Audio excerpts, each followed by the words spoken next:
কেইটামান কথা কওঁ বুলি ভিডিঅ'টো বনাইছোঁ। আচলতে কোনোবাই বেয়া পাব পাই, ক'ব নোৱাৰোঁ। বেয়া পালেও উপায় নাই, যিখিনি কথা সঁচা সেইখিনি কথা ক'বই লাগিব। আচলতে হিমন্ত বিশ্ব শৰ্মা ডাঙৰীয়াদেৱক যিখিনিয়ে উধাই মুধাই হকে বিহকে গালি পাৰি থাকে, সেই মানুহসকলক কৈছোঁ, পুৰুষেই হওক বা মহিলাই হওক, কোনে কি পোৱা নাই বাৰু, কাক কি দিয়া নাই বাৰু। বিজেপি চৰকাৰখন যেতিয়াৰ পৰাই হৈছে তেতিয়াৰ পৰাই অসমৰ মহিলাসকলে, বহুতো দুখীয়া মানুহ, তেওঁলোকে কি নাই পোৱা, গেছ দিছে, অৰুণোদয় দিছে, কিমান আঁচনি তেওঁলোকক দি আছে।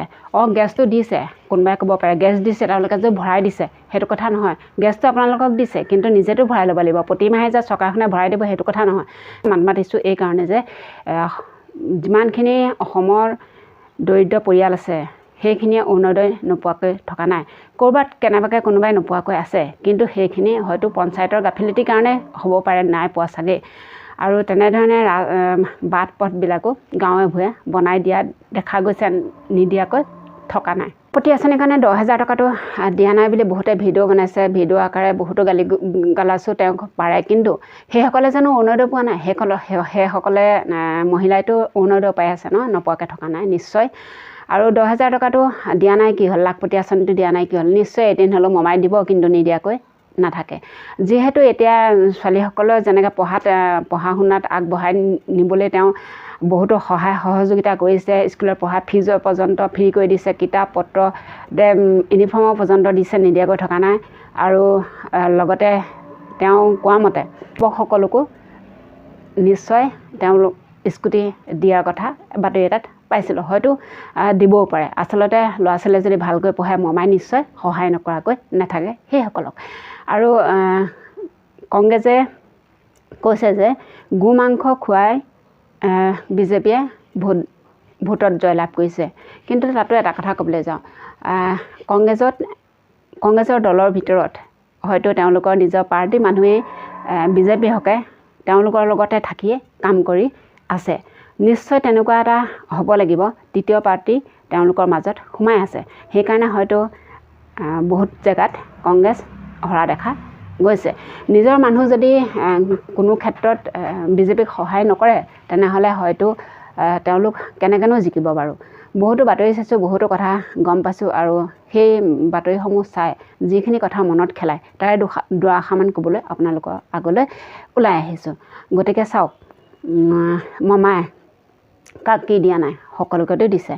কোনোবাই তেওঁক সহায় বিচাৰিছে, কোনোবাই ভৰিয়ে খোজকাঢ়িব নোৱাৰে, কোনোবাই চকুৰে নেদেখে, কোনোবাই একেবাৰে অসহায় হৈ পৰিছে, কোনোবাই বহিৰাজ্যত কাম কৰিবলৈ গৈ তাতে মৃত্যুবৰণ কৰিছে, তেওঁলোককো আনি দিয়াৰ ব্যৱস্থা কৰে। যিসকল পৰিয়ালে সেইসকলক নিজৰ ঘৰৰ মানুহজনক আনিব নোৱাৰে। গতিকে সিমানখিনিলৈকে যদি সহায় কৰিছে, আৰু মানুহখনেতো এনেই তেওঁকনো উধাই মুধাই হকে বিহকে গালি পাৰি কিবা জানো লাভ আছে? নিশ্চয় কাকো সহায় নকৰাকৈ থকা নাই, সকলোকে সহায় কৰি গৈ আছে। অনাগত দিনবিলাকত যদি মমাই এনেদৰে জিকি থাকে, হয়তো অসমৰ ৰাইজে আৰু সহায় পাব বুলি মই ভাবোঁ। হিমন্ত বিশ্ব শৰ্মা ডাঙৰীয়াদেৱে বস্তু দিয়া নাই বুলি কয় ঠিকেই, কিন্তু যদি বস্তু দিয়া নাই তেনেহ'লেনো তেওঁ কিয় জিকি আছে? তেওঁ পৰাজয় কৰিলেহেঁতেন। আজি বিহালীত জিকিছে কিহৰ কাৰণে? তেওঁলোকে বিহালী ৰাইজে কিবা আশা ৰেঙনি দেখিছে বিজেপিৰ পৰা, হয়তো সেইবাবেই বিহালীত তেওঁ জয়লাভ কৰিছে, নহয় জানো বাৰু? নহ'লেতো কংগ্ৰেছে জিকিলে হয়। কিন্তু কংগ্ৰেছ এইকাৰণে হাৰিলে হয়, তেওঁলোকৰ নিজৰ ফুটনিৰ কাৰণে তেওঁলোক হাৰিছে বুলি তেওঁলোকৰ নিজৰ পাৰ্টীৰ মানুহে কয়। গতিকে চাওক, হিমন্ত বিশ্ব শৰ্মা ডাঙৰীয়াদেৱে সকলোকে দি আছে আৰু দি যাব অনাগত দিনবিলাকত। তেওঁ যদি এনেকৈ ৰাইজে ৰজা পাতি থয় বা ৰাখে, হয়তো তেওঁ সকলোকে চকু মেলি চাব। আৰু যেনেদৰে এতিয়া পুৰুষ মহিলা যুৱক যুৱতীক সহায়ৰ হাত বঢ়াইছে, হয়তো অনাগত দিনবিলাকতো তেনেদৰে সহায়ৰ হাত বঢ়াই যাব বুলি অসমৰ ৰাইজে আশা কৰে। সেইবাবে তেওঁক আকৌ এবাৰ ৰজা পাতিব বিচাৰিছে। 2026 চনতো হয়তো হিমন্ত বিশ্ব শৰ্মা ডাঙৰীয়াদেৱে ৰজা হ'ব।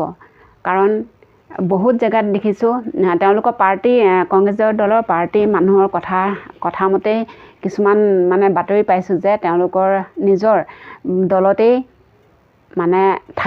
কংগ্ৰেছৰ দলত থাকি বিজেপিৰ হকে কাম কৰি আছে বুলি তেওঁলোকৰ দলৰ ডাঙৰ নেতাসকলে মন্তব্য আগবঢ়াইছে। গতিকে সেই বাতৰিসমূহ চাই আৰু হিমন্ত বিশ্ব শৰ্মা ডাঙৰীয়া দেৱকো বহুতে গালি গালাজ পাৰি থাকে, ভিডিঅ' মানে ইউটিউবৰ চেনেল বনায়। ইউটিউবৰ চেনেল যিসকলৰ আছে সেইসকল মহিলাই পুৰুষেও বহুতো গালি গালাজ পৰা দেখা গৈছে। সেইবাবে মই আজি এই ভিডিঅ'টো বনাই দুআষাৰমান ক'লোঁ। আচলতে কাকো একো নিদিয়াকৈ থকা নাই, সকলোকে দিছে বুলি দিছে। তেওঁতো কংগ্ৰেছ বা বিজেপি পাৰ্টি বিভেদ কৰা নাই মহিলাসকলক। কংগ্ৰেছত দলত থকা মানুহো মহিলায়ো দুখীয়াসকলেও অৰুণোদয় নিশ্চয় পাইছে। গোটত থকাসকলেও গোটত যিখিনি আঁচনি তেওঁ দিছে, গোটৰ পইচা পাতি দিছে, তেওঁলোকেতো নোপোৱাকৈ থকা নাই, নিশ্চয় পাইছে। গতিকে অনাগত দিনবিলাকত ভাবোঁ মামাই এনেদৰে ভাল ভাল কাম কৰি আগবাঢ়ি যাওক। আকৌ এবাৰ বিজেপি আহক, বিজেপি জিন্দাবাদ।